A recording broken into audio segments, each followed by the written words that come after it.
அன்பான மாணவ செல்வங்களே வணக்கம். இது இரண்டாவது முறையாக அடுத்த வகுப்புக்கு நாம் வந்திருக்கிறோம். முதல் வகுப்பில் கூட்டம் அடிப்படை பற்றி தெளிவாக தெரிந்து கொண்டோம். அந்த நிலை முதல் கணக்கு நடப்பு கணக்கு நிலை முதல் முறையில் பார்த்தோம். இப்போ இரண்டாவது முறைக்கு வந்திருக்கோம். இரண்டாவது முதல் முறை என்னென்னா மாறுபடும் முதல் முறை.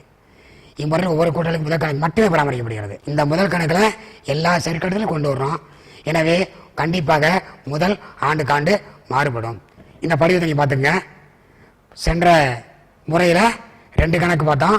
முதல் கணக்கு முதல் மட்டும் தான் இருந்துச்சு. இதில் பாருங்கள் எல்லாமே முதல் கணக்கெலாம் வருது. இது ஒரு பேரடி பற்று பக்கம் வரவு பக்கம் பாருங்கள். தொடக்க முதல் கொண்டு வந்திருக்கோம். அடுத்து குழு முதல் கொண்டு வந்தால் அதையும் அங்கே தான் பதிவு பண்ணியிருக்கோம். முதன்மை ஒட்டி பதிவு பண்ணியிருக்கோம். ஊதியம் பதிவு பண்ணியிருக்கோம். கழிவு பதிவு பண்ணியிருக்காங்க. லாப பங்கையும் பதிவு பண்ணியிருக்கோம். எடுப்பை எங்கேயும் பதிவு பண்ணியிருக்கோம். எடுப்பை ஒட்டி பற்று பக்கம் தான் பதிவு பண்ணியிருக்கோம். லாப பங்கு நட்டமாக இருந்தால் பற்று பதிவு பண்ணியிருக்காங்க. இருப்பு கட்டியிருக்காங்க. இதை பாருங்கள், எல்லா விஷயமே முதலிலிருந்து முதல் தொகையிலிருந்து அனைத்து செயற்கட்டுகளையும் முதல் கணக்கிலே இருக்குது. ஒரே கணக்கு தான். நிச்சயமாக இந்த முதல் கணக்கு இந்த மாதிரி தயார் செய்யறதுனால முதல் தொகையானது ஆண்டுக்காண்டு மாறுபடும். அதற்கான ஒரு கணக்கையும் தீர்வையும் பார்க்க போகிறோம். மாறுபடும் முதல் முறையில் கணக்கு. பின்வரும் தகவலிலிருந்து மன்னன் மற்றும் சேவகன் எனும் கூட்டாளிகளில் முதல் கணக்குகளில் அவருடைய முதல் மாறுபடும் முதலாக இருக்கும் பொழுது தயாரிக்கவும். இந்த கேள்வி நல்லா பாருங்கள். 2000 ஜனவரி 1 அன்று முதல் வரவேற்பு. அதான் முக்கியம். வரவேற்பா பற்றிருப்பான்னு எல்லாம் பார்க்கணும். கேள்வியை வரவேற்பு 2 லட்சம் மன்னன், 1,70,000 சேவகன். 2001 ஆண்டு எடுப்பு 40,000 மன்னன், 35,000 சேவகன். இழப்பீதான வட்டி 1000 ரூபா மன்னனுக்கு, சேவகனுக்கு 500.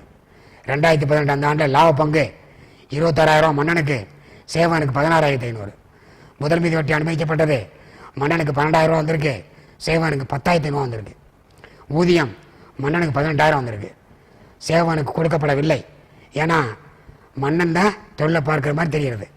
கழிவு சேவகனுக்கு மட்டும்தான் கழிவு கொடுத்துருக்காங்க, ரூபாய் 2,500. இப்போ நம்ம தீர்வுக்கு வர்றோம். நான் முன்னாடி சொல்லிட்டேன் மாறுபடும் முதல் முறை தம்பி. அதனால் இது ஒரே கணக்கு மட்டும்தான் நம்ம தயார் பண்ண போகிறோம். கூட்டாளியும் முதல் கணக்கு மட்டும்தான். இது ஒரு பேரேடு பற்று பக்கம் வரவு பக்கம் உங்களுக்கு இருக்குன்னு தெரியும். இப்போ நம்ம தொடக்க முதலை எடுத்து கொண்டு வந்து எழுத போகிறோம். வரவு பக்கம் முதல் கணக்குடைய வரவு பக்கம் இருப்பு கீழ் கொண்டு வருதல். மன்னனுக்கு ரூபாய் 2 லட்சம் வர வைத்திருக்கிறோம். சேவனுக்கு ரூபாய் 1,70,000 வர வைக்கப்பட்டிருக்கிறது. அடுத்தபடி என்ன வரவு கொண்டு வர்றோம்? லாப நட்ட பயிர் கணக்குன்னு லாப பங்கு கொண்டு வர்றோம். ரூபாய் 26,000 மன்னனுக்கு வர வைக்கப்பட்டிருக்கிறது. சேவனுக்கு ரூபாய் 16,500 வர வைக்கப்பட்டிருக்கிறது. அடுத்து அவங்களுடைய வரவு முதல் மீது வட்டி. முதன்மை வட்டி கணக்கு மன்னனுக்கு எவ்வளவு வரவுன்னா ரூபாய் 12,000 வர வைக்கப்பட்டது. சேவனுக்கு ரூபாய் 10,500 வர வைக்கப்பட்டுள்ளது. அடுத்தது ஊதியம். மன்னனுக்கு மட்டும் ஊதியம் வழங்கப்பட்டுள்ளது ரூபாய் 18,000. எனவே ஊதிய கணக்கை மன்னனுக்கு ரூபாய் 18,000 முதல் கணக்கில் வர வச்சிருக்கோம். அடுத்தபடியாக கழிவு. முதல் கணக்கில் கழிவு யாருக்கு கொடுக்கப்பட்டிருக்கிறது என்றால் சேவனுக்கு கொடுக்கப்பட்டிருக்கிறது. எனவே சேவனுக்கு ரூபாய் 2,500 கழிவாக வர வைக்கப்பட்டிருக்கிறது. இப்போ பற்று பக்கம் வாங்க. பற்று பக்கம் வந்தீங்கன்னா எடுப்பு பற்று பக்கம் தான் வரணும். ஏன்னா கூட்டாளிகளுக்கு அது செலவு, நிறுவனத்துக்கு அது வருமானம். எனவே எடுப்பை பற்று செய்திருக்கிறோம். எடுப்புக்கு எவ்வளவு? மன்னனுக்கு ரூபாய் 40,000 பற்று செய்திருக்கிறார்கள். சேவனுக்கு 35,000 பற்று செய்யப்பட்டுள்ளது. அடுத்து அந்த எடுப்புக்கான வட்டி ரூபாய் 1000 மன்னனுக்கு பற்று செய்யப்பட்டிருக்கிறது. சேவனுக்கு ரூபாய் 500 பற்று செய்யப்பட்டிருக்கிறது. அவ்வளோதான், கணக்கில் வேறு இல்லை. இப்போ நம்ம கணக்கை முடிக்க போகிறோம். பேராடி இருப்பு கட்ட போகிறோம். வரவு பக்கம் தான் அதிகமாக இருக்குது. இருப்பு கூட்டி மொத்தம் கூட்டினோம்னா மன்னனுக்கு 2,51,000, சேவனுக்கு 2,04,500 மொத்தம் வருகிறது. கூட்டி எழுதியிருக்காங்க. அடுத்தபடியாக அதே தொகையை பேரடு இருப்பு விதிப்படி வரவு பக்கம் கொண்டு போகிறோம். மொத்தத்தை எழுதிட்டோம். இப்போ பற்று பக்கத்தை கூட்டுறோம். அந்த தொகையை மொத்தத்தை வரவுலேருந்து கழிக்கிறோம். அவ்வாறு கழிக்கும் பொழுது வித்தியாசமாக ரூபாய் 2,10,000 மன்னனுக்கும் ரூபாய் 1,69,000 சேவகனுக்கு வித்தியாசம் வருது. இதுதான் இவருடைய இறுதியான முதல். இந்த 2018 ஆண்டுடைய இறுதியான முதல் இதுதான். அப்போ இந்த முதல் மாறிச்சா பார்த்தீங்களா? தொடக்கத்தில் என்ன இருந்துச்சு? முதல் 2 லட்சம் 1,26,000 இருந்துச்சு. இதில் எப்படி மாறிடுச்சு? 2,10,000 1,69,000 மாறிடுச்சு. எனவே இது மாறுபடும் முதல் கணக்கு. எனவே இந்த முதல் மாறுகிறது. ஏனென்றால் அனைத்து செயற்கட்டுகளும் முதல் தொகை முதல் கணக்கிலே நம்ம செயற்கட்டுனால முதல் மாறுகிறது. அப்போ அடுத்த 2019க்காக அடுத்த ஆண்டுக்கு இருப்பு கீக்கோ என எடுத்து எழுதுகிறோம். மன்னனுக்கு 2,10,000, சேவகனுக்கு ரூபாய் 1,69,000. அடுத்து ஒரு தியரி கோட்பாடு, சும்மா சிம்பிளாக இப்போ நான் பார்த்த இந்த நிலை முதல் முறையும் மாவட்ட முறையும் வேறுபடுத்தி கட்டியிருக்காங்க. கணக்கில் எண்ணிக்கை சிம்பிளாக சொல்லலாம். நிலை முதல் 2 கணக்குங்க. ஒன்று முதல் கணக்கு, 2 நடப்பு கணக்கு. மாவட்ட முறையில் ஒரே கணக்கு தான் தயார் பண்ணுறான், அது முதல் கணக்கு மட்டுமே. 2வது வேறுபாடு முதல் தொகையில் மாற்றம். நிலை முதல் முறையில் மாற்றம் என்பது ரேர், எப்போதான். ஒன்று கூடுதல் முதல் போட்டால் மாறும், இல்லை யாராவது எப்பா என் முதல் பணத்தை கொடுத்துருப்பா நான் வாங்கிட்டு போயிடறேன் பாதியை அப்படி கேட்டாருன்னா மாறும். வேறு விஷயங்களில் அது மாறவே மாறாது. இந்த 2 விஷயங்களை தவிர மற்ற எல்லா சந்தர்ப்பங்களும் நிலையானதாக இருக்கும். ஆனால் இந்த மாறும் முதல் முறையில் ஆண்டுக்காண்டு முதல் மாறிக்கொண்டே இருக்கும். அடுத்து 3வது இறுதி இருப்பு. இறுதி இருப்பை பொறுத்தவரை முதல் கணக்கு நிலை முதல் முறையில் எப்பொழுதுமே வரவேற்பையே காட்டும், பற்றிருப்புக்கு வாய்ப்பே இல்லை. ரேரா அரிதாக பற்றியும் காட்டும் என்று சொல்லப்படுகிறது. மாவட்ட முதல் முறையில் முதல் கணக்கு பொதுவாக வரவேற்பையை காட்டும், சில நேரங்களில் பற்றிருப்பையும் காட்டும். சரிக்கட்டுதல் எடுத்துக்கிட்டோம்னா நிலை முதல் முறையில் எந்த சரிக்கட்டும் செய்வதே இல்லை. முதல் கணக்கில் முதல் மட்டும்தான். அப்போ சரிக்கட்டு முறை எங்கே கொண்டு போகிறோம்? நடப்பு கணக்கு கொண்டு போய் சரிக்கட்டுதல் செய்கிறோம். ஆனால் மாவட்ட முறையில் எல்லா சரிக்கட்டுதலுமே முதல் கணக்கிலேயே செய்யப்படுகிறது. எனவே தான் அது முதல் மாறுகிறது. இதுதான் வேறுபாடு. 4 வேறுபாடு தான். முதல் வேறுபாட்டின் அடிப்படை நிலை முதல் முறை, மாவட்ட முதல் முறை. 4 அடிப்படையில் அதை வேறுபடுத்தி இருக்கோம். இதை பார்த்துக்கிறேங்க. இந்த வேறுபாடு நீங்கள் தெளிவாக புரிஞ்சுட்டாவே மிக எளிதாக கணக்கையே நம்ம என்ன செய்யலாம், தீர்வு கொண்டு வந்துடலாம். முதல் மீது வட்டி எப்படி கணக்கிடுறது? முதல் மீது வட்டி எப்பொழுதுமே தொடக்க முதல்லாம் கணக்கிடணும், இறுதி முதல் கணக்கிடுவது என்பது கிடையாது. அப்போ அந்த ஆண்டில் கூட முதல் கொண்டு வந்தாலோ அல்லது நிரந்தரமாக முகத்தை திரும்ப எடுத்திருந்தாலோ அது முதல் தொகையில் ஒரு மாற்றத்தை உண்டாகும். எனவே நடப்பாண்டுக்குரிய வட்டியானது முதல் தொகையில் ஏற்பட்ட மாற்றங்களின் விகிதாச்சாரத்திற்கேற்ப கணக்கிடப்படுதல் வேண்டும். எப்பெல்லாம் முதல் மாறுதோ அப்பெல்லாம் வட்டிக்கான காலம் மாறிடும். ஒரு கீழே ஃபார்முலா இருக்கு, ஒரு சூத்திரம் பாருங்க.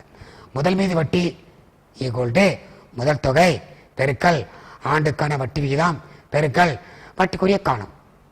இந்த சிம்பிள் ஃபார்முலாவை ஞாபகம் வச்சுக்கிறோங்க. நம்ம சொன்னோம் இல்லையா, முதல் தொகை சில சந்தர்ப்பங்களில் தொடக்க முதலிலிருந்து மாறிக்கிட்டே இருக்கும். அப்போ விகிதாச்சாரப்படி கணக்கிடணும். அப்படின்னா தொடக்க முதலே கணக்கில் கொடுக்கலன்னு வைங்க, தொடக்க முதலே கொடுக்கல, இறுதி முதலாம் கொடுத்துருக்காங்க. அப்போ எப்படி சார் வட்டி கணக்கு பண்ணுறது? அப்போ அந்த ஒரு நிலை வரும் பொழுது இந்த அட்டவணையை பாருங்கள். எப்படி அந்த முதலை தொடக்க முதல் கண்டுபிடிக்கிறது? கொடுத்த இறுதி முதல் எடுத்து எழுதுங்க. எழுதியாச்சா? இறுதி முதல் எழுதியாச்சு. அடுத்தது அந்த ஆண்டில் அவர் எடுத்திருக்காரா, அந்த எடுப்பை கூட்டுங்க. அடுத்து அந்த முதலை திரும்ப நிரந்தரமாக எடுத்திருந்தாரா, அதையும் கூட்டுங்க. எடுப்பு தொகையும் கூட்டுங்க, திரும்ப எடுத்த முதலையும் கூட்டிடுங்க. அந்த மொத்தத்திலேருந்து 2 இனங்களை கழிங்க. என்னென்னா அந்த ஆண்டில் அவங்களுக்கு லாபம் ஏற்றிருப்பாங்க, அந்த லாபத்தை கழிச்சிருங்க. அப்புறம் கூடுதல் முதல் கொண்டு வந்திருப்பாரு, அதை பதிவு பண்ணியிருப்பாங்க, அதையும் கழிச்சிருங்க. அப்போ இங்கே கழிச்ச பிறகு என்ன கிடைக்கும்? தொடக்க முதல் கிடைக்கும். இறுதி முதல் கூட்டுக எடுப்புகள் திரும்ப எடுத்த முதல் கழிக்க அந்த ஆண்டில் வர வைத்த லாபம், அடுத்து 2வதாக கொண்டு வந்த கூடுதல் முதல். 2 இடங்களை கூட்டுறோம், 2 இடங்களை கழிக்கிறோம். எதுலேருந்து? இறுதி முதல்லேருந்து. 2 இடங்களை கூட்டுறோம், அப்புறம் 2 இடங்களை கழிக்கிறோம். அந்த 2 இடங்கள் என்ன அப்படின்னு பார்த்துட்டீங்க. அப்போ கடைசியாக நம்ம கழிச்ச பிறகு கிடைக்கக்கூடியது தொடக்க முதல். இந்த தொகைக்குத்தான் நம்ம முதல் மீது வட்டியை கணக்கிட வேண்டும். இப்போ நம்ம குறிப்பேட்டு பதிவு போடணும். குறிப்பேட்டு பதிவு போட்டால் மட்டும்தான் அது பேர் எடுக்க போகும். நம்ம ஏற்கனவே படிச்சிருக்கோம், 11ஆம் வகுப்பு படிச்சிருக்கோம். குறிப்பேடு போட்டு தான் பேரிடு. குறிப்பேடு முதல் நிலை, 2ஆம் நிலை பேரிடு. இப்போ முதல் நிலையான குறிப்பேடு போட போகிறோம். முதல் மீது வட்டி கொடுக்கும் போது ஒரு குறிப்பேடு, அடுத்த ஆண்டு இதில் கணக்கு முடிக்கும் போது ஒரு குறிப்பேடு, 2 குறிப்பேடு வரும். முதல் மீது வட்டியை பொறுத்தவரை முதல் மீது வழங்கும்போது என்ன குறிப்பேடு? முதல் மீது வட்டி கணக்கு பற்று கூட்டாளி முதல் கணக்கு அல்லது நடப்பு கணக்கு வரவு. ஏன் அல்லது போடுறோம்? நிலை முதலாக இருந்தால் நடப்பு கணக்கு போடுவோம், மாடு முதலாக இருந்தால் முதல் கணக்கு போடுவோம். எனவே முதல் மீது வட்டி கணக்கு பற்று கூட்டாளி முதல் அல்லது நடப்பு கணக்கு வரவுன்னு குறிப்பீடு போடுறோம். அப்போ கணக்கு படிப்பது என்ன பண்ணுறோம், அந்த நிறுவனத்துக்கான அந்த முதல் மீது வட்டி நட்டம் இல்லையா, அதை லாபம்னு மாத்திரம் இல்லையா, அதனால் லாபத்தை பயிர் கணக்கு பற்று முதன்மை வட்டி கணக்கு வரவு அந்த மாதிரி மாற்றிக்கிறோம். அது நிறுவனம் ஏற்றுக்கிறது அந்த முதன்மை வட்டி நட்டத்தை. எனவே ஆண்டு இறுதியில் கணக்கு முடிக்கும் பொழுது அது எப்படி மாற்றணும்னா, லாபாண்ட பயிர் கணக்கு பற்று முதல் மீது வட்டி கணக்கு வரவு என்று அதை லாபாண்ட பயிர் கணக்கு மாற்றி விடுகிறோம். இது கணக்கு முடிக்கும் போது உள்ள குறிப்பிட்டு பதிவு. முதன்மை வட்டி கணக்கு நம்ம தீர்வு போட்டு நம்ம பார்க்க போகிறோம். கணக்கு பாருங்கள். மன்னன் மற்றும் ரபேஷ் என்னும் கூட்டாளிகள் 3:1 என்ற விதத்தில் லாபத்தை பகிர்ந்து வந்தார்கள். 2017 ஏப்ரல் 1 அன்று அவருடைய முதல் மன்னன் ரூபாய் 80,000, ரமேஷ் ரூபாய் 60,000 மற்றும் அவர்கள் நடப்பு கணக்குகள் முறையே ரூபாய் 10,000 மற்றும் ரூபாய் 5,000 வரவிருப்பை காட்டுகிறது. 2003 டிசம்பர் 31 முடிவில் ஆண்டுக்குரிய முதல் மீது வட்டி ஆண்டுக்கு 5% கணக்கிடவும் மற்றும் அதற்கான குறிப்பீடு பதிவை தரவும். நான் முதலே சொல்கிறேன் மாணவர்களே, இந்த கணக்கு என்ன முறை? நிலை முதல் முறை. எதை வச்சு சொல்கிறோம்? நடப்பு கணக்குடைய இருப்பு கொடுத்துருக்கனால இந்த கணக்கானது நிலை முதல் முறையில் இருக்குது. எனவே குறிப்பீட்டு பதிவை போடும் பொழுது நாம் கவனமாக போட வேண்டும். அடுத்து தீர்வுவாங்க. முதல்ல முதல் மீது வட்டி கணக்கிடுறோம். அதே ஃபார்முலா, முதல் மீது வட்டியை கூட்டு முதல் தொகை என்று வட்டி வீதம் என்று வட்டிக்குரிய காலம். மண்ணாடி முதல் அளவு கணக்கில் கொடுத்துருக்கு 80,000. எத்தனை பைசா வட்டியும் கொடுத்துருக்காங்க? 5/100. அப்போ ரூபாய் 80,000 என்று 5/100 எவ்வளோ வருது? ரூபாய் 4,000. ரமேஷ் வட்டி எவ்வளோ வருது? அவருடைய முதல் ரூபாய் 60,000. அதில் அவருக்கு 5/100 எவ்வளோ வருது? ரூபாய் 3,000. இப்போ வட்டியை கணக்கீடு செஞ்சுட்டோம். இப்போ நம்ம குறிப்பீட்டுக்கு போகிறோம். முதல்ல வட்டி வழங்கும் போது உள்ள குறிப்பீடு நாள். இது ஒரு 2002 மார்ச் 31 விவரம். முதல் மீது வட்டி கணக்கு பற்று மன்னன் நடப்பு கணக்கு வரவு, ரமேஷ் நடப்பு கணக்கு வரவு கொண்டு வரும். நல்லா கவனிங்க. முதல் மீது வட்டி கணக்கு பற்று அவருடைய வட்டி ரூபாய் 7,000. மன்னன் நடப்பு கணக்கு வரவு பக்கம் ரூபாய் 4,000. ரமேஷ் நடப்பு கணக்கு வரவு பக்கம் ரூபாய் 3,000.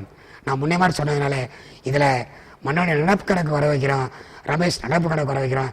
ஏனென்றால் இது நிலை முதல் முறை. அடுத்து 2வது கணக்கு முடிக்கும் பொழுது போட வேண்டிய குறிப்பீடு. அது ஆண்டு இறுதியில் போடுறதுனால 4/2018 மார்ச் 31 லாபட பயிர் கணக்கு பற்று ரூபாய் 7,000.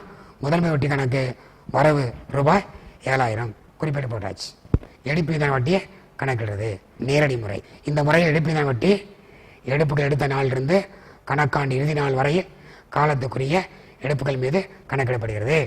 எடுப்பீதான வட்டி கணக்கிட பின்வரும் சூத்திரம் பயன்படுத்தப்படுகிறது. எடுப்பு எடுத்த தேதியிலிருந்து ஆண்டு இறுதி நாள் வரை எவ்வளோ காலமோ அவ்வளோ காலத்தும் வட்டியை கணக்கு பண்ணுறோம். எடுப்பீதான வட்டி ஈக்குவல் எடுப்பு தொகை இன்று வட்டி வீதம் இன்று வட்டிக்குரிய காலம். அவ்வளோ எடுப்பது அந்த கணக்கை பார்ப்போம். கணக்கு மட்டும் தீர்வில் வேலன் என்ற கூட்டாளி 2018 ஏப்ரல் 1 அன்று ரூபாய் 20,000 எடுத்துக்கொண்டார். எடுப்பு மீது வட்டி ஆண்டுக்கு 10% என கணக்கிடப்பட வேண்டும். மாறுபடும் முதல் முறை என கொண்டு 2018 டிசம்பர் 31 அன்று எடுப்புகள் மீது வட்டி கணக்கிட்டு அதற்குரிய குறிப்படி பதிவை தரவும். வேலன் ஏப்ரல் 1 எடுக்கிறாரு. எவ்வளோ எடுக்கிறாரு? 20,000. வட்டி சதவீத அளவு எடுப்பு வட்டி 10%. முதல்ல கணக்கீடு போட போகிறோம். எடுப்பு வட்டி கூட எடுப்பு தொகை என்று வட்டி வீதம் என்று வட்டிக்குரிய காலம். அவர் எடுத்த பணம் 20,000. வட்டி வீதம் 10%. ஏன்னா 10/100 2 பண்ணி 10/100. அடுத்து என்று வட்டிக்குரிய காலம் 9/12. இதில் தான் நீங்கள் நல்லா கவனிக்கணும். அந்த கணக்கில் நம்ம என்ன பார்த்தோம்? ஏப்ரல் 1 அன்று அவர் எடுக்கிறாரு. ஒரு ஆண்டு எப்போ ஆரம்பிக்குது? ஜனவரியில் ஆரம்பிச்சு டிசம்பரில் முடியுது. 12 மாதம். ஆனால் எடுப்பு எடுத்த நாள் ஏப்ரல் 1. எனவே ஏப்ரல்லேருந்து நீங்கள் எடுப்புக்கான காலத்தை கணக்கு போட்டீங்கன்னா நீங்கள் கணக்கிட்டு பார்த்தீங்கன்னா April, May, June, July, August, September, October, November, December 9 மாதங்க. அவர் எடுத்த பணம் பயன்படுத்தும் எடுப்பு காலம் 9 மாதங்கள். எனவே 9/12 போட்டிருக்கோம். அப்போ படித்து பார்த்தோம்னா நமக்கு வட்டி எவ்வளோ வருதுன்னா ரூபாய் 1,500 அவருடைய எடுப்பின வட்டி காண்பிக்கிறது. 2020 டிசம்பர் 31 கணக்கு படிக்கும்போது வேலை முதல் கணக்கு பற்று எடுப்பை வட்டி கணக்கு வரவு. ஏன்னா மாடு முதல்னால முதல் கணக்கு பட்டு வைக்கிறோம். நிலை முதல்னா நடப்பு கணக்கு பட்டு வச்சுருப்போம். இது மாறு முதல் அப்படின்னால முதல் கணக்கு பட்டு வச்சுருக்கோம். குறிப்பாக என்ன பார்த்துங்க, வேளாண் முதல் கணக்கு பற்று 1500 ரூபாய், எடுப்பு வட்டி கணக்கு வரவு 1500. அடுத்து கணக்கு முடிக்கும் போது அது என்னம்மா எங்கே மாற்றணும், லாப கணக்கு மாற்றணும் இல்லையா? அதே மாதிரி 2001 டிசம்பர் 31 எடுப்பு வட்டி கணக்கு பற்று ரூபாய் 1500, லாபாண்டு பயிர் கணக்கு வரவு ரூபாய் 1500. ஒரு வித்தியாசம் பாருங்கள். முதன்மை வட்டிக்கு அப்படியே எதிர்மறையாக இந்த குறிப்பிட்ட பதிவு வரும். முதன்மை வட்டி என்பது நிறுவனத்துக்கு செலவு, எனவே அது பற்று. எடுப்பு வட்டி என்பது நிறுவனத்துக்கு வரவு, எனவே இங்கே வரவு. நல்லா கொஞ்சிங்க. அப்போ வேளாண் முதல் கணக்கு பற்று, எடுப்பு வட்டி கணக்கு வரவு. ஆண்டு இறுதியில் லாபாண்டு கணக்கு மாத்திரைக்காக வேண்டி எடுப்பு வட்டி கணக்கு பற்று ரூபாய் 1500, லாபாண்டு பயிர் கணக்கு வரவு ரூபாய் 1500 குறிப்பிட்ட பதிவு போட்டிருக்கோம். பெருக்கு தொகை முறைனா என்ன? பெருக்கு தொகை முறையில் மொத்த பெருக்கு தொகை வட்டி கணக்கிடப்படுகிறது. அதாவது எடுப்பு தொகை மற்றும் எடுப்பு தொகை பயன்படுத்தப்பட்ட காலம் இவற்றை பெருக்குதல் கிடைக்கும் தொகையே பெருக்கு தொகை என சொல்லப்படுகிறது. இந்த தொகையின் அடிப்படையில் வைத்து தான் நம்ம இதில் வட்டி விகிதத்தை கணக்கிடுறோம். அதுக்கான சூத்திரத்தை பாருங்க. பெருக்கு தொகை முறை எடுப்பு வட்டி கணக்குன்னு சூத்திரம். எடுப்பு விதான வட்டி ஈக்குவல் டு மொத்த பெருக்கு தொகை இண்டு ஆண்டு வட்டி வீதம் இண்டு 1/12. இப்போ ஒரு கணக்கையும் தீர்வையும் பாருங்க. அன்பு என்பவர் ஒரு கூட்டாளி நிறுவனத்தின் கூட்டாளி. கூட்டாளி ஒப்பந்தப்படி எடுப்பது வட்டி ஆண்டுக்கு 12% கணக்கிடப்படுகிறது. 2001 டிசம்பர் 31 ஆண்டு முடிவடையும் ஆண்டில் அவருடைய எடுப்பு பின்வருமாறு உள்ளது. எப்படி எடுத்திருக்காரு பார்த்தீங்கன்னா வித்தியாசமாக எடுத்திருப்பார். மார்ச் 1 ஒரு 6000 ரூபா எடுத்திருக்காரு. ஜூன் 1 ஒரு 4000 ரூபா எடுத்திருக்காரு. செப்டம்பர் 1 ஒரு 5000 எடுத்திருக்காரு. டிசம்பர் 1 2000 எடுத்திருக்காரு. இப்போ நேரடி முறையை பயன்படுத்த முடியாது. இந்த அட்டவணை ஃபர்ஸ்ட் எனக்கு எடுப்பு நாள், 2வது எடுப்பு தொகை, 3வது வட்டிக்குரிய காலம், அதாவது டிசம்பர் 31 வரை. ஏன்னா நமக்கு எல்லாரும் சந்தேகம் வந்துடும், நிதியாண்டு என்பது ஏப்ரல் டு மார்ச் தானே, இந்த சந்தேகம் எல்லா மாணவரும் கண்டிப்பாக வரும். ஏப்ரல் டு மார்ச் தானே, ஏப்ரல் கொடுத்துருக்கேன், இப்போ 12 மாதம் வருமே நினைக்கக்கூடாது. அதனால இந்த அட்டவணையை கொடுத்துட்டாங்க. வட்டிக்குரிய காலம் டிசம்பர் 31 வரைன்னு. அடுத்த காலம் பெருக்கு தொகை. இப்போ 4 காலம். இப்போ ரோக்கு வரும்.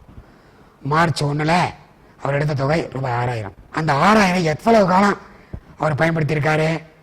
மார்ச் 1 மார்ச் எண்ணி பாருங்க, கரெக்டாக 10 மாதம் வரும். March, April, May, June, July, August, September, October, November 10.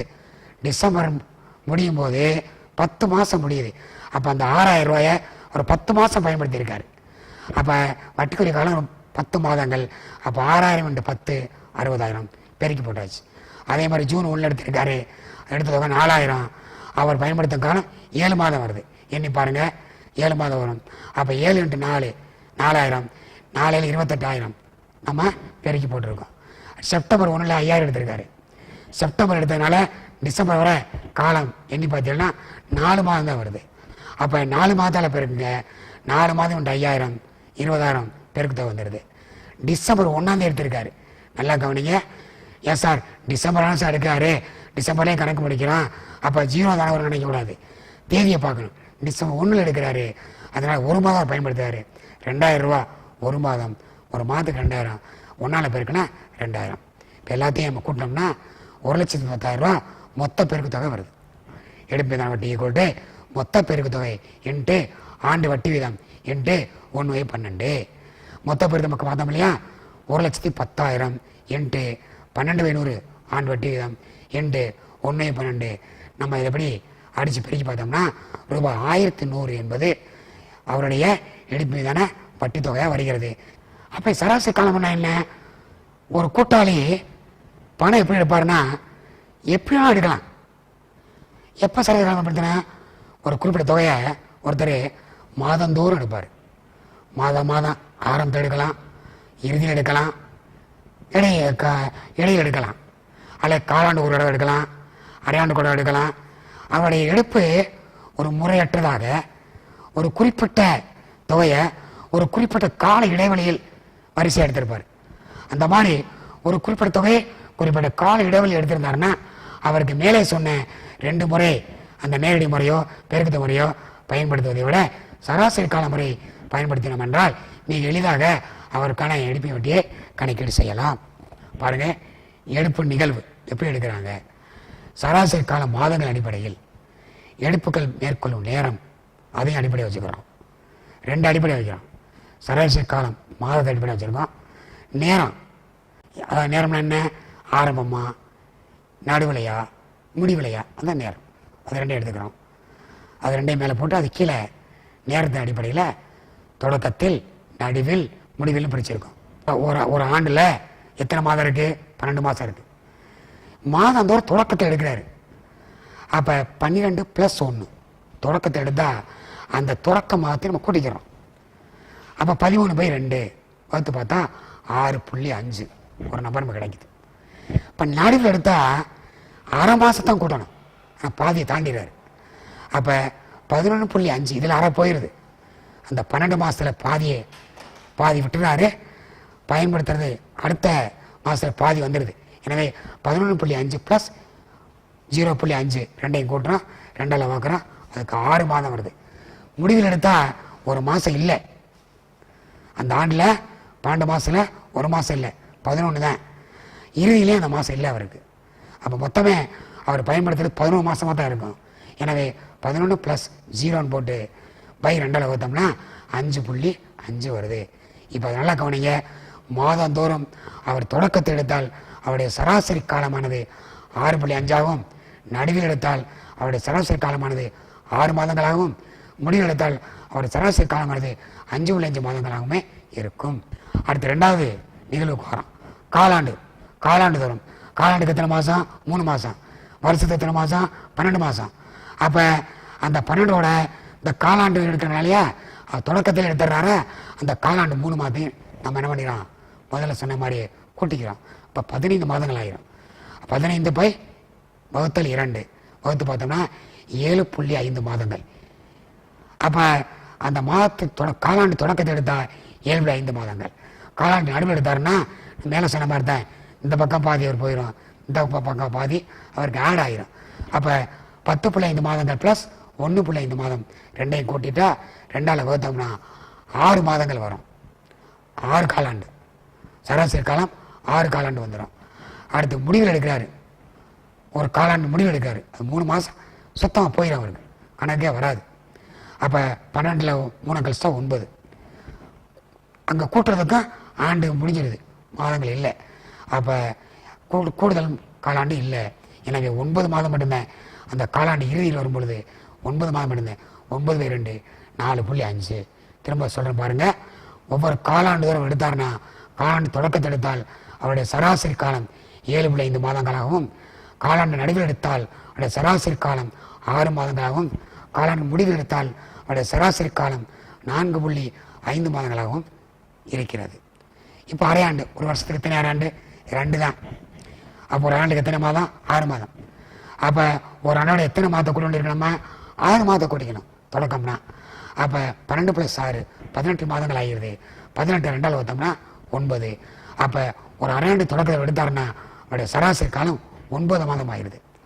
அதே முன்னாடி சொன்ன மாதிரியே தான். நடுவு எடுத்தாருன்னா இந்த பக்கம் பாதி போயிடும், அந்த பக்கம் பாதி ஆட் ஆயிரும் இல்லையா? அப்போ 12ல் இந்த 6ல் 3 ப்ளஸ் பண்ணுங்க. அப்போ 9 + 3 அப்போ 12 மாதம். 12 2ஆல் வகுத்தா 6 மாதம். அப்போ அரையாண்டுடைய இடையில் எடுத்தாருன்னா அவருடைய சராசரி காலம் 6 மாதங்களாக இருக்குது. அடுத்து அரையாண்டு இறுதி எடுத்தாருன்னா ஒரு வருஷத்துக்கு ஒரே ஒரு அரையாண்டு தான். அடுத்த அரையாண்டு அவருக்கு பயன்படுத்தவே வராது. அப்போ 6 + 0 6/2 வகுத்தா 3. அப்போ அரையாண்டு தூரம் அவர் எடுத்தாருன்னா, அரையாண்டில் என்ன தொடக்கத்தை எடுத்தாருன்னா அவருடைய சராசரி காலம் 9 மாதங்களாகவும், நடுவில் எடுத்தாருன்னா சராசரி காலம் 6 மாதங்களாகவும், முடிவெடுத்த சராசரி காலம் 3 மாதங்களாகவும் இருக்கிறது என்பதை நம்ம அட்டவணை மூலம் தெரிய வருகிறது. இதை வச்சு தான் நம்ம கணக்கை தீர்வு செய்ய போகிறோம். இப்போ கணக்கை பார்க்குறோம். ஜான் என்பவர் ஒரு கூட்டமைப்பின் கூட்டாளி. அவர் வழக்கமாக ஒவ்வொரு மாதமும் ரூபாய் 1000 எடுத்துக்கொள்கிறார். எடுப்பது வட்டி ஆண்டுக்கு 5% விதிக்கப்பட வேண்டாம். எடுப்பது வட்டி சராசரி காலமுறையை பயன்படுத்தி கீழ்கண்ட சூழ்நிலைகளை கணக்கிடவும். அவர் சூழ்நிலை 1 ஒவ்வொரு மாத தொடக்கத்தை எடுத்திருந்தால், சூழ்நிலை 2 ஒவ்வொரு மாத நடுவில் எடுத்திருந்தால், சூழ்நிலை 3 ஒவ்வொரு மாத இறுதியில் எடுத்திருந்தால் முதல் சூழ்நிலை பார்ப்போம். அதுக்கு முன்னாடி எடுப்பு தொகையை கணக்கு பண்ணுறோம். அவருடைய எடுப்பு ஒவ்வொரு மாதம் எடுக்கார். நல்லா கவனிங்க, மாதம் 1000 ரூபா எடுக்கார். ஒரு ஆண்டுக்கு எத்தனை மாதம்? 12 மாதம். மாணவர்கள் செய்யக்கூடிய ஒரே தவறு இதுதான். மொத்த எடுப்பு தொகையும் போது எடுப்பு தொகை 1000 × 12 அப்படி பார்க்கவே கூடாது. மொத்த எடுப்பு தொகை பார்க்கணும். நம்ம மாதந்தோறும் எடுக்கிறனால ரூபாய் 1000 × 12 பேருக்குன்னா ஆண்டு மொத்த எடுப்பு தொகை 12000. இது முக்கியம். அடுத்து முதல் சூழ்நிலைக்கு பார்ப்போம். ஒவ்வொரு மாத தொடக்கத்தில் எடுக்கிறாரு. அப்போ சராசரி காலம் என்ன? போன அட்டவணையே பார்த்துட்டோம். அந்த அட்டவணைப்படி தொடக்கத்தை எடுத்தால் சராசரி காலம் 6.5 6.5 மாதங்கள். இப்போ சூத்திரத்துக்கு வருவான். எடுப்பு வட்டி கூட்டு மொத்த எடுப்பு தொகை × வட்டி வீதம் × சராசரி காலம் /12. மொத்த எடுப்பு தொகை 12000, வட்டி வீதம் 5/100 கணக்கில் கொடுத்துருக்காங்க. × சராசரி காலம் நம்ம பார்த்து வச்சுருக்கோம் 6.5 மாதங்கள் /12. நம்ம அடிச்சு படி பார்த்தா ரூபாய் 325. இப்போ அவர் நடுவில் எடுக்கிறாரு. மாதத்தை ஆரம்பத்தில் எடுக்கல, மாத இடையில் எடுக்கிறாரு. எடுப்பு ஒரு மாதம் நடுவில் எடுத்திருந்தால் சராசரி காலம் மட்டும் தான் மாறுது. சராசரி காலம் எவ்வளவு? முன்னமே கணக்கு பண்ணபடி 6 மாதங்கள். அந்த ஃபார்முலாவில் சராசரி காலத்தை மட்டும் தான் மாற்றுறோம். மற்றெல்லாம் அதே பழைய மாதிரி தான். எடுப்பு வட்டி கூட்டு மொத்த எடுப்பு தொகை × வட்டி வீதம் × சராசரி காலம் /12. நடுவில் எடுத்தால் சராசரி காலம் 6 மாதம். அப்போ ஃபார்முலா சப்ஸ்டிட் பண்ணுங்க. மொத்த எடுப்பு தொகை ரூபாய் 12000, வட்டி வீதம் 5/100 × சராசரி காலம் 6 மாதங்கள். ஏன் அவர் நடுவில் எடுத்திருக்காரு? இப்போ 6/12 அடித்து படிக்க பார்த்தீங்கன்னா ரூபாய் 300 அவருடைய எடுப்பு வட்டியாக நம்ம பார்த்துருக்கோம். மூன்றாவது சூழ்நிலை மாத இறுதியில் ஒவ்வொரு மாதம் ரூபாய் 1000 எடுத்திருக்காரு. மொத்த எடுப்பு தொகை அதே 12000 ரூபா தான். அப்போ மொத்த எடுப்பு தொகை × வட்டி வீதம் × சராசரி காலம் /12. இங்கே சராசரி காலம் தான் மாறுது. நம்ம முன்னமே கணித்தபடி முடிவு எடுத்திருந்தா சராசரி காலம் 5.5 மாதங்கள். இப்போ நம்ம சூத்திரத்தில் அந்த இனங்களை போட போகிறோம் பாருங்க. மொத்த எடுப்பு தொகை 12000, வட்டி வீதம் கணக்கில் கொடுத்தாங்க 5% 5/100. சராசரி காலம் அந்த அட்டவணைப்படி 5.5 மாதங்கள் /12. நீ அடிச்சு பார்த்தீங்கன்னா மொத்த வட்டி 275 ரூபாய் என கணக்கீடு செய்யப்படுகிறது. லாபட்ட பயிர் கணக்கு லாபட்ட கணக்கு நீட்டிப்பாகும். இது கூட்டாளியிலிருந்து பெற வேண்டிய தொகை மற்றும் கூட்டாளிக்கு செலுத்த வேண்டிய தொகை தொடர்பான நடவடிக்கைகளை சரிக்கட்டு நோக்கத்திற்காக தயாரிக்கப்படுகிறது. இது அடிப்படையில் ஒரு பெயரளவு கணக்கு. பற்று பக்கம் எதெல்லாம் பதிகிறோம்? கூட்டாளி முதல் மீது வட்டி, கூட்டாளி ஊதியம், கூட்டாளி கழிவு 3 தான் பதிகிறோம். வரப்ப கதையை பதிகிறோம். லாபண்ட கணக்கு, கூட்டாளி எடுப்பு வட்டி கணக்கு. ரிச்சர்ட் மற்றும் ரிஸ்வான் 2003 ஜனவரி 1 அன்று முறையே 3 லட்சம் மற்றும் 2 லட்சம் முதலாக கொண்டு தொழில் தொடங்கினார். கூட்டாளி ஒப்பந்தத்தின்படி அவருடைய முதல் மீது வட்டி ஆண்டுக்கு 6% தரப்பட வேண்டும். ஆவணா ரிஸ்வான் ஆண்டுக்கு 50,000 ஊதியம் பெற வேண்டும். ஈனா முதல் மீது வட்டி மற்றும் ரிஸ்வானின் ஊதியத்தை கழித்த பின் கழிவுக்கு பின் உள்ள நிகர லாபத்தில் 10% ரிச்சர்டு கழிவாக பெற வேண்டும். ஈனா இரு கூட்டாளிகளுக்கு இடையேயான லாப பிரிவிதம் 3:2. அவ்வாண்டில் நிறுவனம் ஈட்டிய லாபம் ரூபாய் 3 லட்சம். நிறுவனம் ஒவ்வொரு ஆண்டும் டிசம்பர் 31 கணக்கு முடிக்கிறது என கொண்டு லாபாண்டு பயிர் கணக்கை தயாரிக்கவும். கழிக்கும் உள்ள நிகர லாபம் எவ்வளவு? 3 லட்சம் மைனஸ் 50,000 ப்ளஸ் 30,000 ஈக்குவல் டு 2,20,000. இது ஒரு பேரிடு. பட்டு பக்கம் இருக்கு, வரவு பக்கம் இருக்கு. விவரம்னு ஒரு காலம், துவைக்கு 2 காலம், ஒரு இன்னர் காலம், ஒரு அவுட்டர் காலம். இப்போ முதன்மை வட்டியை முதல்ல பட்டு வைக்கிறோம். ரிச்சர்ட் முதன்மை வட்டி 3 லட்சத்தில் 6% கணக்கீடு செய்தால் 18,000 வருது.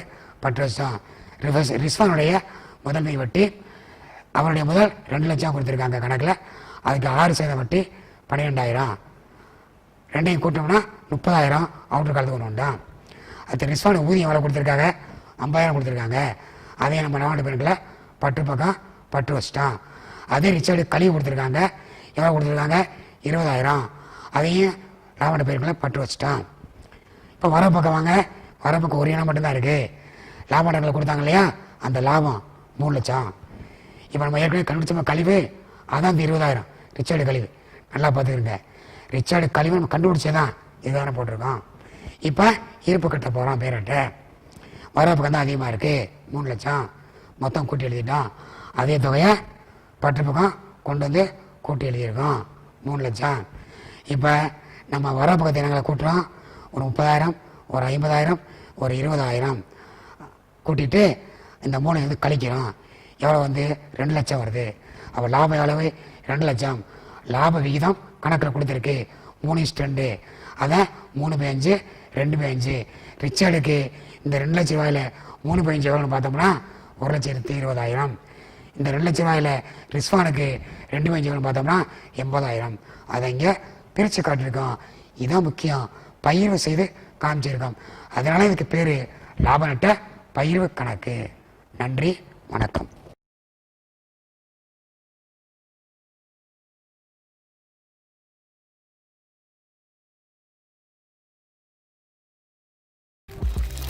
இந்நிகழ்ச்சியை பற்றிய தங்களின் மேலான கருத்துக்களை கீழ்கண்ட முகவரிக்கு கடிதம் மூலமாகவோ மின்னஞ்சல் மூலமாகவோ குறுஞ்செய்தி மூலமாகவோ தெரியப்படுத்தலாம். அனுப்ப வேண்டிய முகவரி: சிறப்பு அலுவலர், கல்வி தொலைக்காட்சி, 8ஆம் தளம், அண்ணா நூற்றாண்டு நூலகம், காந்தி மண்டப சாலை, கோட்டூர்புரம், சென்னை 6,85,000. தொலைபேசி எண் 7824015000.